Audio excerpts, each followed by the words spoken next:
Good old F1, the sport that gave us the uncharted dominance of Mercedes and the absolute genius of Pastor Maldonado. Seriously though, not enough is said about how Mercedes just turned up for the 2014 season, absolutely nailing the engine regulations, and then proceeded to win 8 constructors' titles in a row.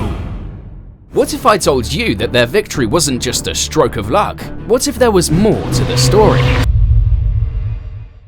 Buckle up, because the history of Formula 1 is full of twists and turns, and I'll reveal the truth behind Mercedes' success a little later. Because before that, the sport has had several other notable incidents, like rivalries going up in flames. Literally. I'm looking at you, Ayrton and Alain. Governing bodies fighting each other, actual deaths on track, and of course Walter Costa delivering the greatest question in the history of questions. Take a monkey, place him into the cockpit, and he is able to drive the car. Because who doesn't want to know if a monkey could drive an F1 car? So, of course, I might as well tell you the rest of its history while I'm at it. I can trace its roots back to the earliest days of motor racing. It emerged from the buoyant European racing scene of the interwar years. Plans for a Formula 1 Drivers' Championship were discussed in the late 1930s, but were conveniently shelved with the onset of a certain war, carried out by a certain man with a certain moustache. Look at this dude. But in 1946, everyone thought, hey, why don't we bring that idea back? So the idea was rekindled and the first races were held. The following year, they finally decided to launch a Drivers' Championship. It took until 1950 for the details to be hammered out, and in May of that year, the first World Championship race was held at Silverstone. Although, don't tell the Brits, the first F1 race was actually held a month earlier in France. Only 7 of the 20 or so Formula 1 races that season counted towards the title, but hey, at least they were up and running. Even as more races were included in the championship, there were still plenty of non-championship Formula 1 races, because why not? Let's have some races that don't even count towards anything, just for the vibes. Non-championship races continued until 1983, when rising costs ruled them unprofitable. Corporate greed defining sport. Where have I seen that before?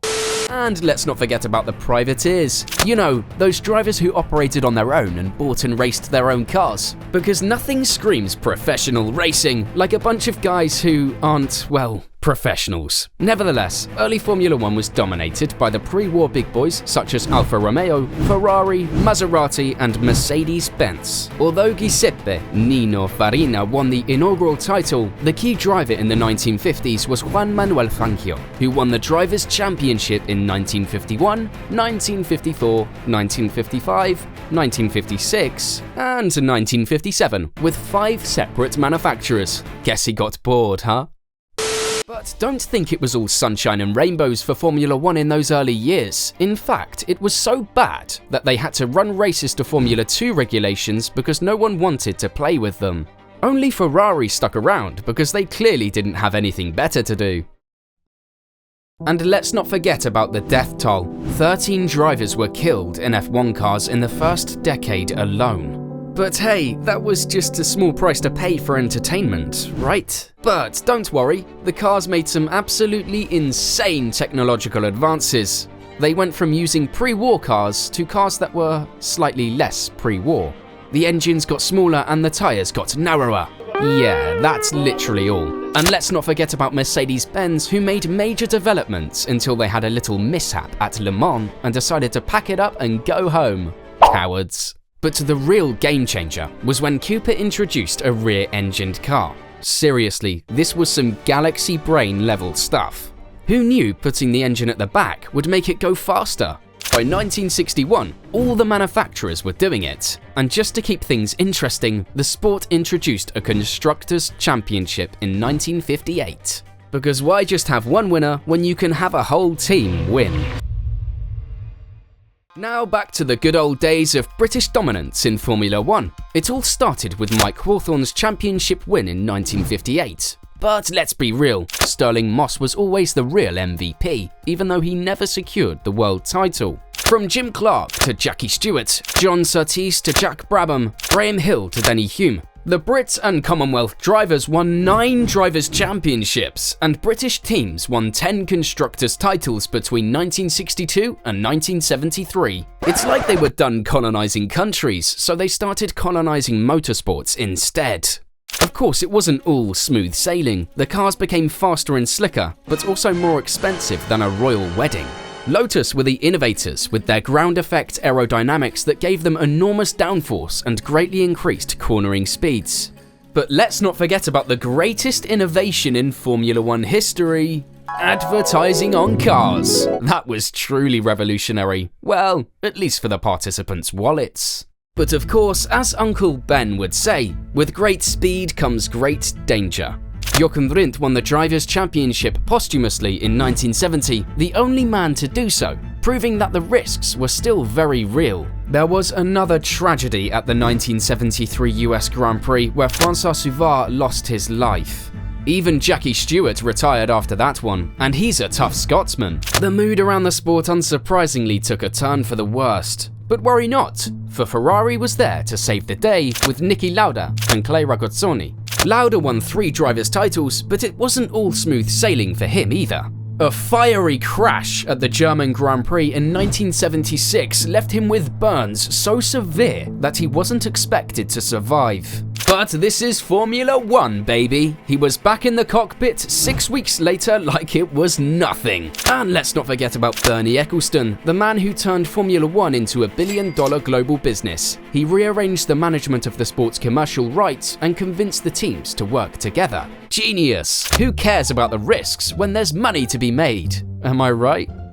In 1979, FISA, Fédération Internationale du Sport Automobile, was formed, and what followed was a series of clashes between them and FOCA over revenues and regulations. What was FOCA, you ask? Well, FOCA, or the Formula One Constructors Association, was just a group of wealthy, influential team owners who got together to rule the roost in Formula One. Because who needs a fair and governing body when you can just have a bunch of rich dudes calling the shots?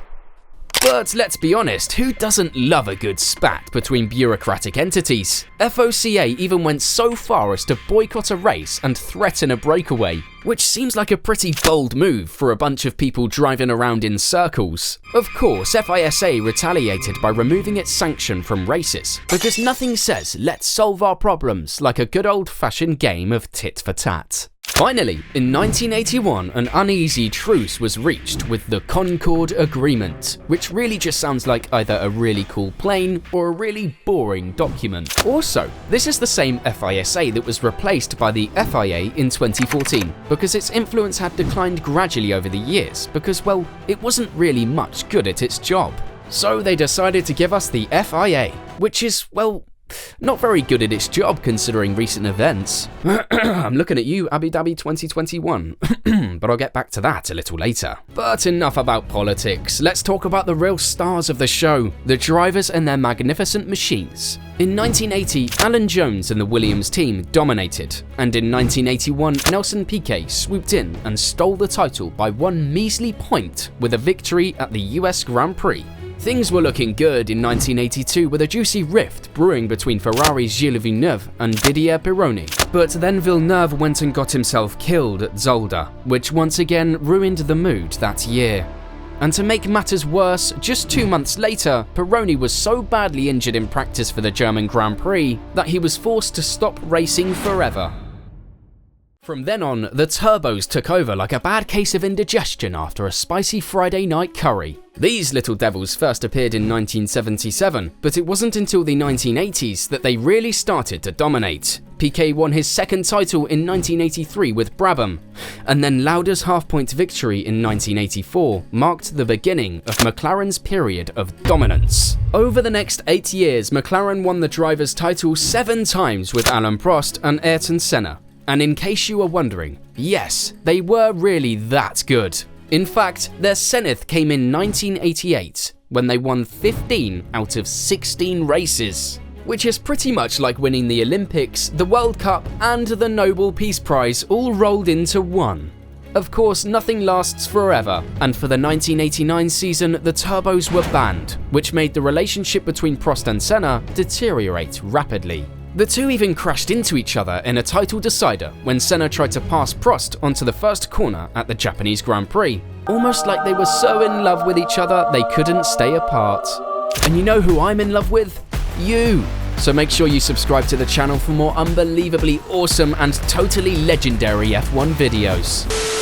To combat the insane power of the cars, restrictions were brought in, and eventually turbochargers were banned altogether in 1989. And then, in the early 1990s, electronic driver aids started to emerge, like some sort of technological butterfly emerging from a cocoon.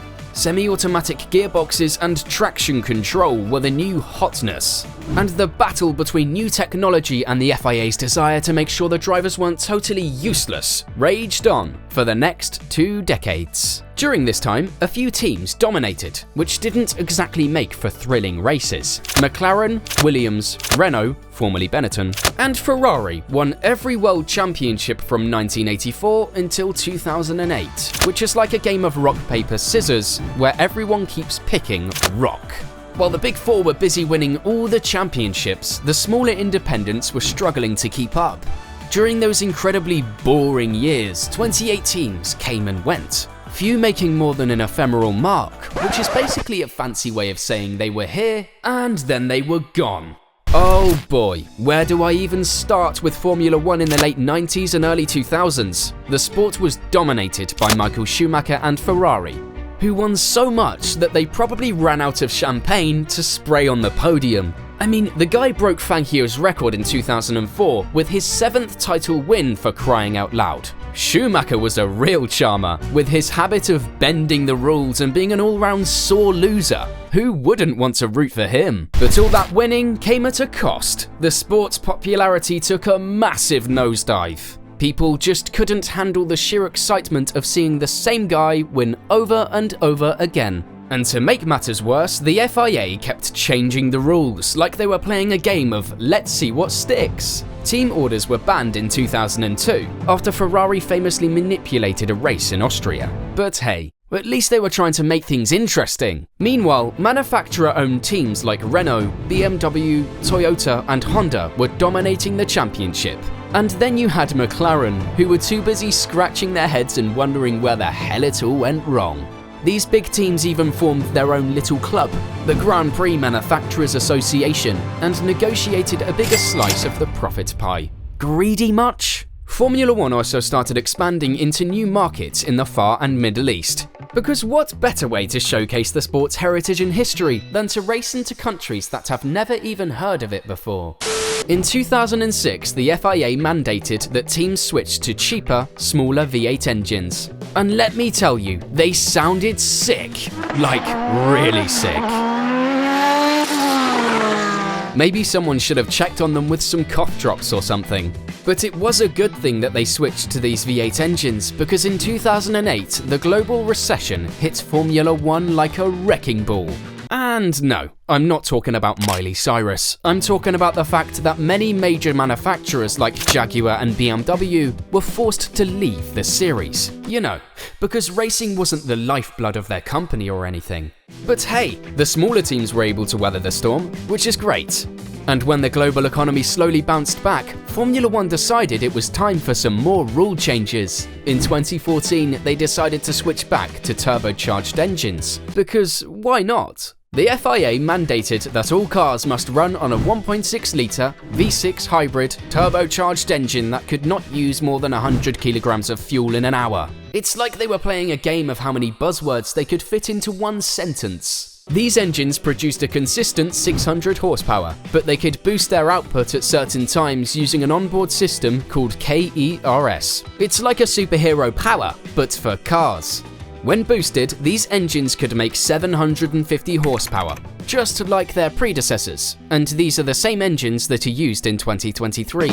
So basically, they spent all that time switching engines just to end up with the same horsepower as before. Bravo, Formula 1. Bravo! And speaking of these engines, who could forget how Mercedes just happened to slide in with their rocket ship engine at exactly the right time in 2014, with the engine regulation changes, and went straight to the top. After buying the Constructors' Champion team Brawn GP in late 2009, their clever little engineers had begun plotting their takeover, anticipating the power unit era and setting up shop to build their own chassis and engine.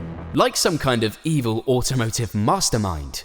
Mercedes' rivals sat on their laurels while the German outfit spent years researching and perfecting their superchild. Jeff Willis, hired in 2011, genuinely devoted his entire existence to figuring out how to package the hybrid turbo power unit into the 2014 chassis, ignoring everything else going on in the world. Mercedes corporate invested heavily too, and all that effort paid off because Mercedes split their turbocharger in half, which allowed for better performance overall, and a much smaller intercooler, which made their car smaller and more aerodynamically efficient. So what happened then? Well, Hamilton and Rosberg put on one of the most dominant seasons from a constructor in history, boasting a 6/10 advantage in qualifying on average, and a whopping 19-second advantage on their closest rivals in terms of race pace. Their rivals were left in dust. Literally. So yes, they won everything. However, Ferrari decided to turn up in 2017 and 2018. But here comes Sebastian Vettel! And the exciting title battle between Mercedes and Ferrari had us all on the edge of our seats for a while, or maybe just sleeping comfortably in our armchairs. Who knows? Mercedes won 8 consecutive Constructors' Championships from 2014 to 2021, and 7 consecutive Drivers' Championships from 2014 to 2020. So much winning, it was almost like they were playing against themselves. Lewis Hamilton, the absolute superstar that he is, won 81 races and 7 Drivers' Championships during this time, equaling Schumacher's record. The level of dominance was so high that 111 of the 160 races and an average of 78% of the available points were won by a Mercedes driver. Talk about predictable racing! But let's not forget about the increasing car manufacturer presence in the sport. Honda returned as an engine manufacturer in 2015, and Renault came back as a team in 2016 after buying back the Lotus F1 team. Aston Martin and Alfa Romeo joined the party as Red Bull and Sauber's title sponsors, respectively. What's next? A Ford Fiesta team? You know what? If recent reports are anything to go by, the COVID-19 pandemic really threw a wrench in things. The sport had to adapt to budgetary and logistical limitations, with a significant overhaul of the technical regulations intended to be introduced in the 2021 season pushed back to 2022. I mean, who wants to see new and exciting things when we can just stick with the old stuff? And of course, who could forget the extremely controversial finish of the 2021 Abu Dhabi Grand Prix, where the title went to Red Bull driver Max Verstappen after Michael Masi sent everyone motor racing. Toto? Yes. It's called a motor race, okay? It's almost like they wanted to stir up some drama and make things interesting for once. But wait, there's more. In 2022, a major rule and car design change was announced to promote closer racing. Ground effects, new aerodynamics, larger wheels with low-profile tires, and redesigned nose and wing regulations. It took them a while, but they finally realized they needed to change things up to keep people interested. And guess what? It worked. Red Bull and Verstappen won the 2022 Constructors and Drivers' Championships, making the end of a dominant era for Mercedes and Hamilton. Hamilton finished 6th with the first winless season in his career. This time around in 2023, it seems to be more of the same for Verstappen and Red Bull, because, well, they keep winning. So did anything really change after all? Subscribe right now, and of course, shout out to Bill Burtz and Roman Hill.